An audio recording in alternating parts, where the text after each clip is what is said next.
Hello and welcome to Capacity Reacts, the podcast where we react to the biggest news from across the tech and telecoms landscape. My name is Saf Malik, senior reporter at Capacity Media, and we have a super exciting podcast today discussing OpenAI's announcement of Sora, a new text-to-video platform unveiled by the company last week. Firstly, I'd like to introduce Meeri Haataja, CEO and co-founder of Saidot, an AI governance platform for safe, ethical, and transparent AI. Meeri, thanks for joining us today. Thank you. Great to be here. And also joining us today is Matt Aldridge, Principal Solutions Consultant at OpenText Cyber Security. Matt, we appreciate you taking the time. Thank you, Seth. Great to be here. Meeri, starting with you, what are your kind of thoughts on the AI boom and the development of the technology, especially in the last couple of years? Yeah, it's been pretty remarkable, I would say. Having worked in AI for roughly 20 years, I think I personally and probably no one else has seen so much happening in this space as what we have seen in the past one and a half years since the introduction of Midjourney and ChatGPT and so forth. And the pace seems to be only growing. So even the last few days and a couple of weeks have been even more remarkable, or a lot of new things, new product launches happening. So we are living quite exciting times. So in general, I'm optimist about AI. I'm really looking for all of those interesting uses and good uses of the new technology and of generative AI as well. But the further we go, I think the pace also starts to worry me a little bit. So now I feel that we're around the times when we've been saying for a long time that let's not regulate AI too early. So I feel that we start to be in the moments when we might turn into discussing about how is it possible that we are too late in governing and regulating these technologies. So very exciting, interesting times. Matt, yeah, same question to you. I mean, AI has just kind of been thrust into the spotlight, at least the mainstream spotlight with ChatGPT. What are your thoughts on the development over the last couple of years? Yeah, it's been really great to see the kind of energy going behind the move towards AI. I mean, I first started studying AI 30 years ago, and at that time, I came into it quite optimistically, quite excited. And, when I started to see the actual capabilities at that time, it was quite disappointing. And I ended up just becoming a kind of regular programmer and going off into networking and security consultancy and things like that.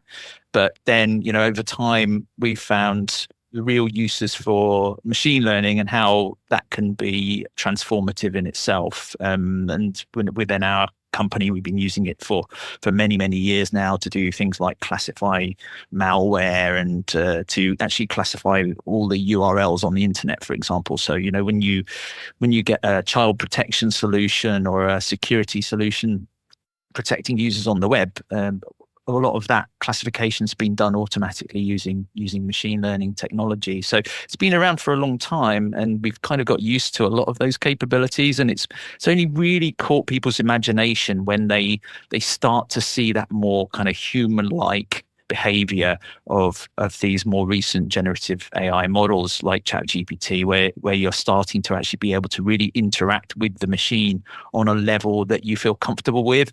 And I think that's what's really starting to transform it. And then it's just starting to go to that next level now when we're seeing this generation of video content, and that is really capturing everyone's imagination. Meeri, I know you had a point. Feel free to jump in. Yeah, I think what Matt just raised, I think it's really something interesting. When I look at how the market shaped after the release of this, especially ChatGPT, a tool that made AI very tangible for everyone. So there is something that I think is something really transformational in this development that we've seen over the past one and a half years. Earlier, I think one of the main bottlenecks for AI development was the amount of people who were able to innovate, find new uses and useful uses for AI in large companies, for example. So now these new tools that we've been able to interface and everyone has been able to try out and very tangibly see the capabilities and started to innovate around how to take into use these technologies in my own work or my own situation. That is one of the really big shifts that we are seeing right now. And I think it's one of the most sort of transformational changes that we've been seeing over the 1.5 years, taking away a lot of the bottlenecks that have been in the market what comes to AI innovation and deployment in a larger scale. Yeah, and we know kind of OpenAI have been at the forefront of this so-called AI revolution, starting with ChatGPT. Obviously, we know the development of AI has started long before that, but OpenAI recently announced the launch of their new platform called Sora, which, like I said earlier, is a text-to-video platform. And it's a completely new innovation. It looks phenomenal. And while it's still in development, it hasn't made strides. I wanted to get your guys' thoughts on the announcement. When you saw this announcement, what did you think? Matt, we can start with you. Yeah, when it first was announced, obviously, I think probably everyone's reaction has been, wow, firstly, to see the level of quality. So we've had video models around now for a couple of years, and they've been slowly improving, and they have got to a pretty good level. And indeed, some of them can actually convert one video into a new video. So you can feed video into it along with a prompt and say what you want changing in that video, and it will go and make improvements or rescale it or add in new components into that video. But the quality has always been a little bit lacking up till now. So what we're seeing here with Sora is really that kind of next level where we're going almost from kind of the old school kind of square black and white TV. Now you're having that kind of HD color TV moment, and you're seeing what these things actually will be capable of doing. And yes, it's pre-release at the moment, and for good reason. And we can talk about some of the concerns that are arising there. But yeah, I think it's one of those things. We kind of have known this has been coming for some time now, but it's only when you actually see the results of what the technology can do that you really start to open your mind to what the possibilities are. Meeri, same to you. What was your first thoughts on the announcement? Yeah, same with me. First thought was absolutely amazing, incredible videos that we saw going around the internet in the first launch and still are seeing. But after a few days, the more I think of it, the less excited and more worried I have found becoming thinking about this. So, and something that I noticed while looking into this and everything that OpenAI has released about it. By the way, I'm really happy that they decided to go with this phased deployment. So not to open it for everyone, but really open it for a limited number of users initially. So it's still not available for wider use. I think that was absolutely the right decision to do. But also I've been surprised how little OpenAI has been actually reporting anything about the non-technical risks related to Sora and their approaches to mitigating. So clearly it seems from what we're seeing right now that the technical capabilities are pretty amazing but then there are a lot of questions that they are also quite cautious about commenting at this point before getting that feedback and wider response to the first uses and users who have access to it.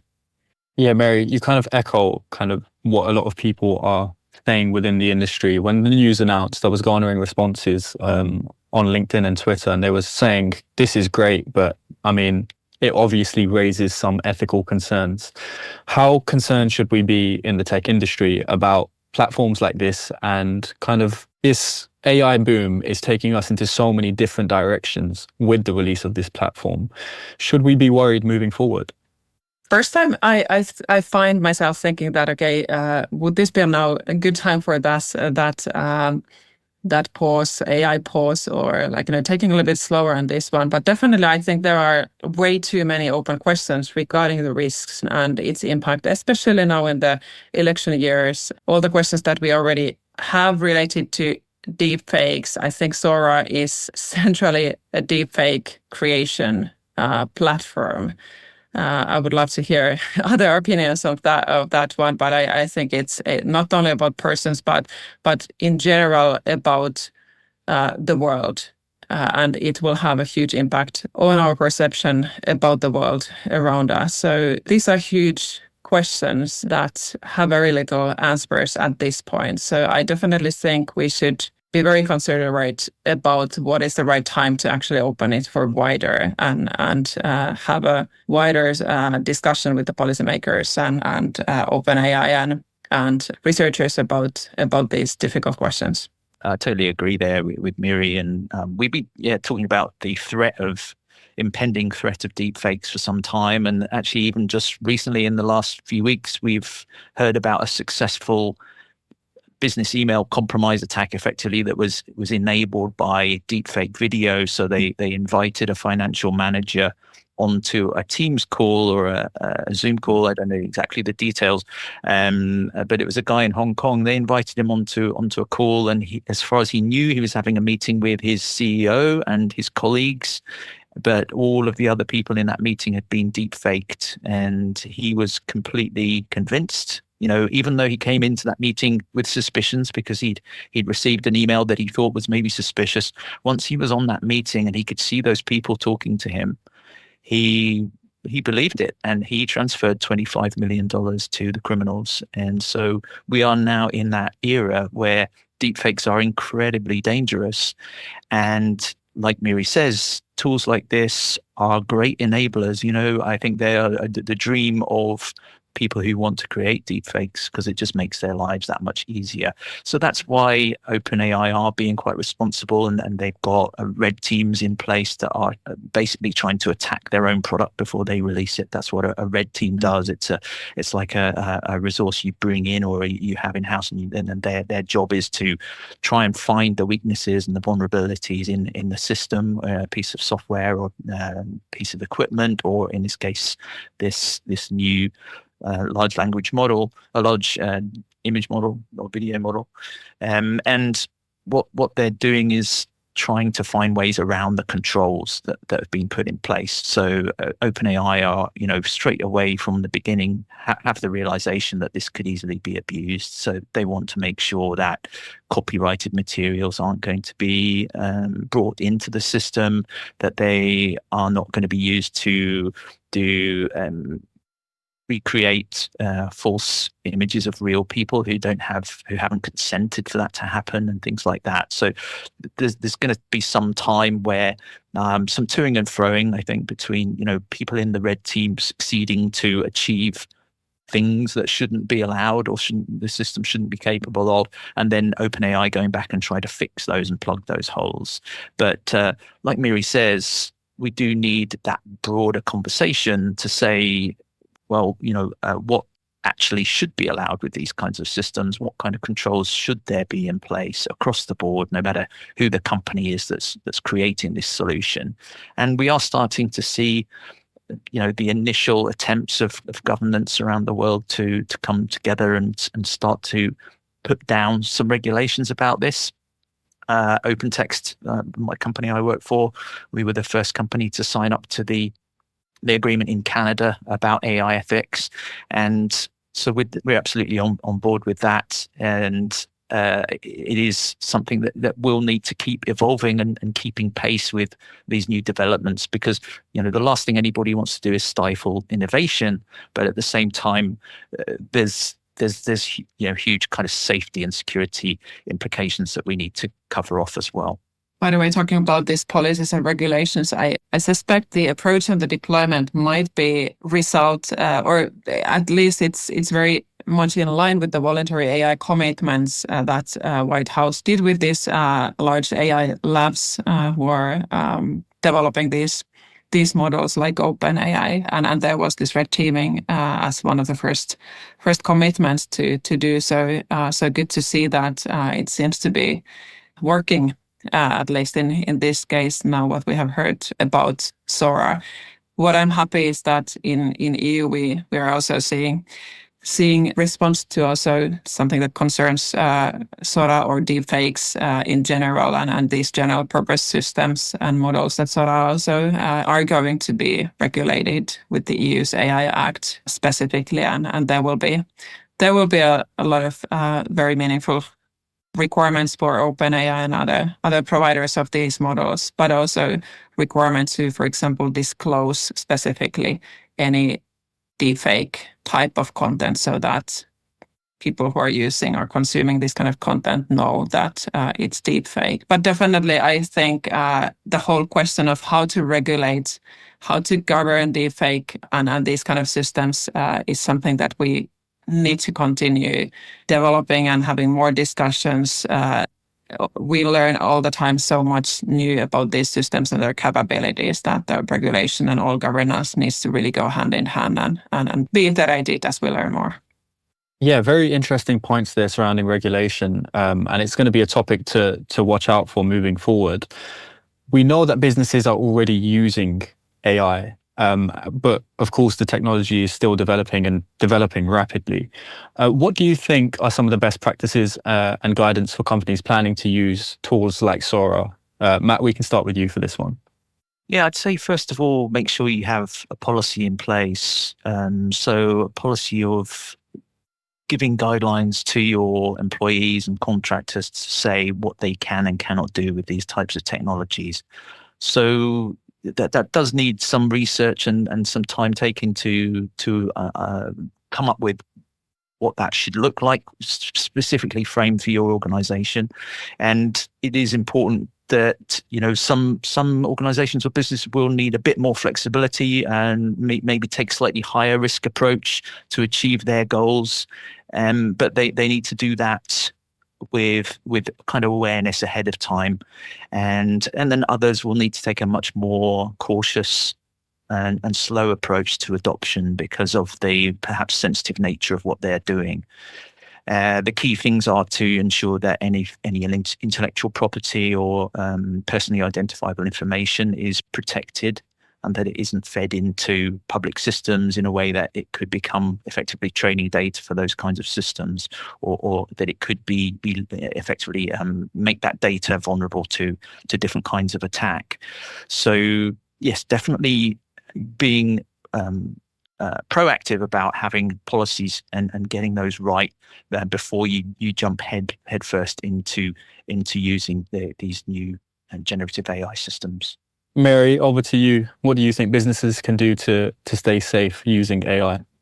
Yeah, completely agree with Matt on the first point. So that's what we are typically starting with in these situations with companies, to put in place really a clear policy that gives direction of what the enterprise or company, how do they use AI in a responsible way, and not only use but also develop new applications, AI-based applications. So I would start also from the policy. Many companies might have that already. Then it's really practically about operationalizing that policy.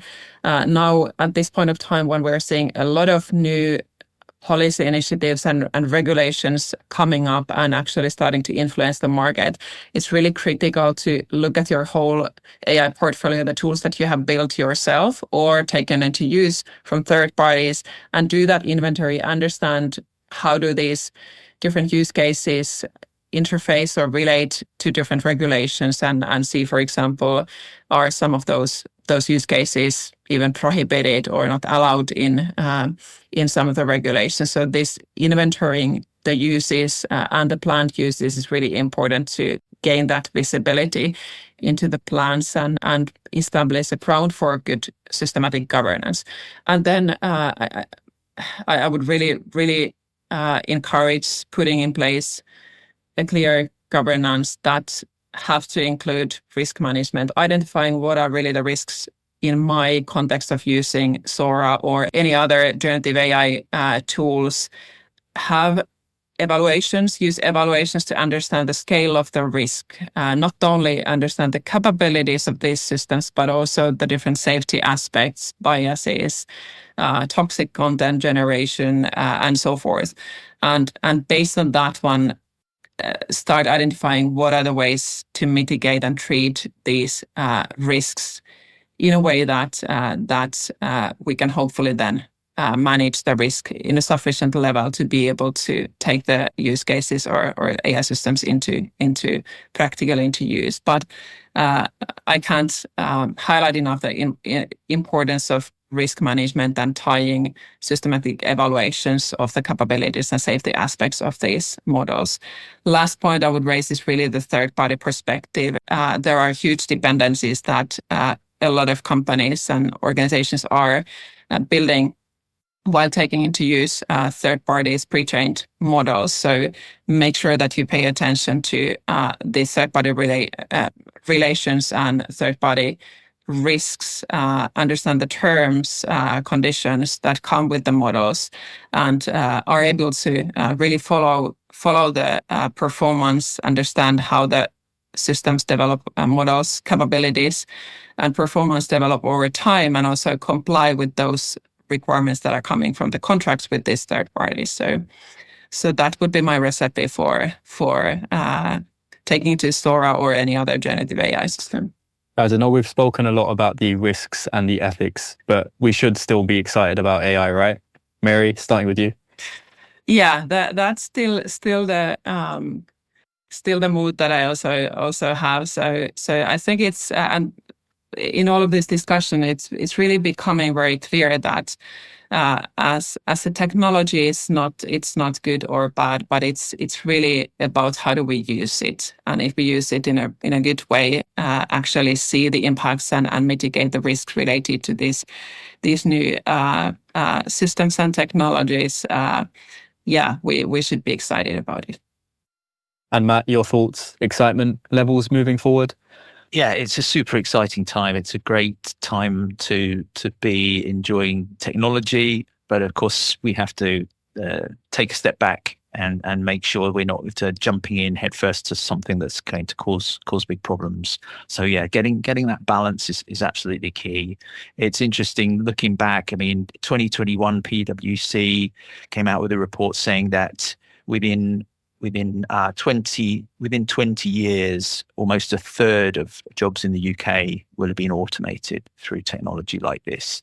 So now is the time to start thinking about understanding the technology, looking at how it can give you opportunities rather than take them away from you, and really try and kind of ride the wave as best as you can, because the nature of work really is going to change quite dramatically. So now is the time to start getting a real appreciation for how this stuff works to an extent, how it can be best used, and coming up with views on what's going to be coming up over the next few years. Already we see almost half of office workers in the UK are using generative AI at least once in their working week, and 1 in 5 are actually using it daily. So it's already had a huge transformational effect on how people do their jobs on a daily basis, and this is really only just the beginning. So yes, super exciting, but also time to take stock and prepare for what's coming. Yeah, it's going to be interesting to see where we are. We might have to revisit this podcast in a year's time to see how it's developed. But guys, thanks so much for joining us today. Really appreciate the time. Thanks a lot. It's been great to be here. Cheers.